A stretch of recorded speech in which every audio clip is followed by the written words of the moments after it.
کہ کیا تمہیں نہیں پتا ہے کہ یزید مجھ سے بیعت طلب کر رہا ہے؟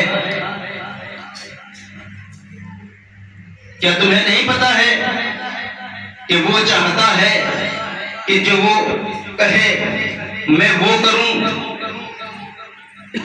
اس کے بعد امام فرماتے ہیں کہ محمد حنفیہ میں مدینہ اس لیے چھوڑ رہا ہوں تاکہ اپنے نانا کی امت کی اصلاح کر سکوں۔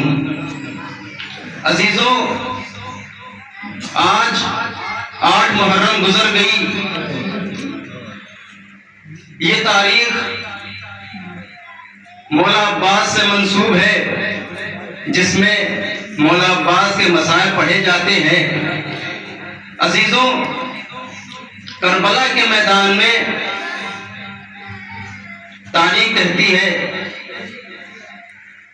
کہ سب سے پہلے امام حسین علیہ السلام نے جناب علی اکبر کو بھیجا تھا، لیکن جو صحابہ تھے، جو انصار تھے، وہ یہ کہہ کر روک رہے تھے کہ میرے مولا شبیہ پیغمبر شہید ہو جائے اور ہم زندہ رہیں۔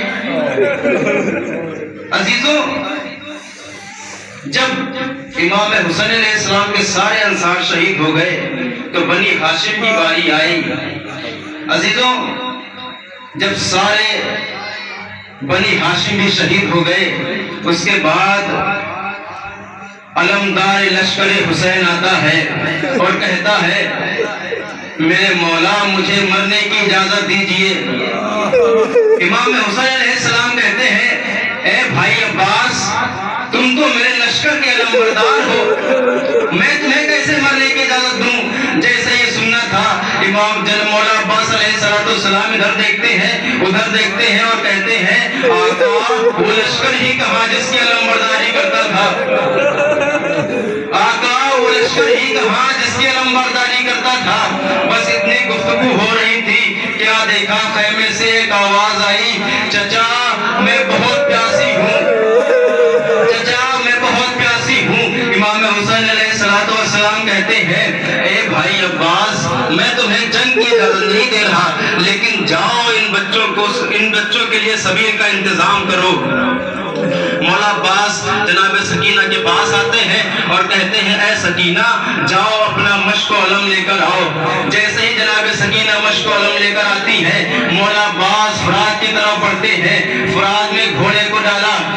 جیسے ہی فرات میں گھوڑے کو ڈالا، مولا عباس کہتے ہیں اے زلجنا، اے گھوڑے تو پانی پی لے، لیکن شاید گھوڑے نے بے زبانی میں جواب دیا ہو آقا میں کیسے پانی پی لوں، خیمے میں بچے بہت پیاسے ہیں، آقا میں کیسے پانی پی لوں، خیمے میں بچے پیاسے ہیں۔ عزیزوں، یہ کہہ کر جب مولا عباس نے ایک چلو آپ بھرا، جیسے ہی پانی کو بھرنا تھا، شاید جناب سکینہ کی شکل آ گئی ہو، جناب سکینہ کی تصویر آ گئی ہو، مولا عباس نے پانی کو پھینک دیا۔ اب خیمے کی طرف بڑھتے ہیں۔ تاریخ بتاتی ہے، روایتیں الگ الگ ہیں کہ کہتے ہیں کہ مولا عباس پہلے شہید ہوئے ہیں یا جناب علی اکبر شہید ہوئے ہیں۔ ایک روایت کہتی ہے کہ مولا حسین علیہ السلام جناب علی اکبر سے کہتے ہیں اے میرے لال، اپنے عباس کو دیکھو اور مجھے خبر دیتے رہو۔ جناب علی اکبر ایک اونچے ٹیلے پر کھڑے ہو جاتے ہیں اور دیکھتے ہیں کہ چچا عباس آ رہے ہیں۔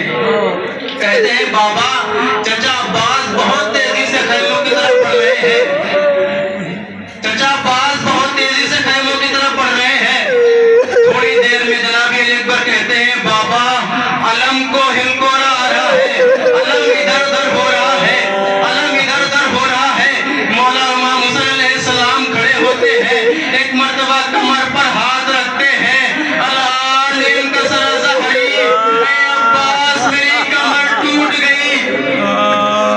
عزیزوں روایت کہتی ہے کہ ایک آنکھ میں مولا عباس کے تیر تھا، ایک آنکھ میں خون تھا۔ مولا عباس نے چاہا کہ تیر کو نکالا جائے، مولا عباس نے چاہا کہ تیر کو نکالا جائے۔ مولا عباس نے جیسے ہی اپنے سر کو زانوں کے بل کیا، جیسے ہی اپنے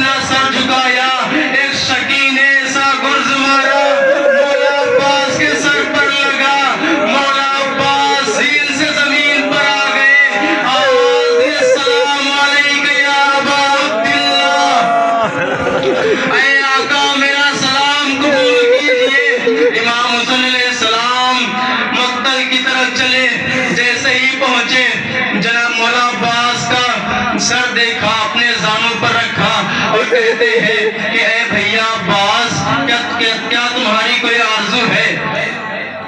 اے عباس کیا تمہاری کوئی وصیت ہے؟ کہا ہاں آقا، جب میں اس دنیا میں آیا تھا تو میں نے سب سے پہلے آپ کے چہرے کی زیارت کی تھی۔ اب میں جا رہا ہوں اس دنیا سے تو چاہتا ہوں کہ آپ کے چہرے کی زیارت کروں۔ امام حسین علیہ السلام نے تیر کو نکالا، آنکھ سے خون کو صاف کیا، پھر مولا عباس نے امام کی زیارت کی۔ ایک مرتبہ مولا عباس کہتے ہیں آقا ایک اور میری وصیت ہے۔ مولا کہتے ہیں بھیا عباس بیان کرو۔ مولا عباس کہتے ہیں آقا میرے لاشے کو خیمے میں نہیں لے جانا، کیونکہ میں سکینہ سے شرمندہ ہوں۔ پانی کا وعدہ کیا تھا لیکن پانی نہ لے جا سکا۔ امام حسین علیہ السلام کہتے ہیں اے بھیا عباس میری بھی ایک آرزو ہے، میری بھی ایک تمنا ہے۔ مولا عباس کہتے ہیں آقا بیان کیجئے۔ مولا عباس کہتے ہیں آقا بیان کیجئے۔ امام کہتے ہیں اے میرے بھائی عباس، ساری زندگی تم نے مجھے آقا کہہ کر بلایا ہے۔ اے عباس ساری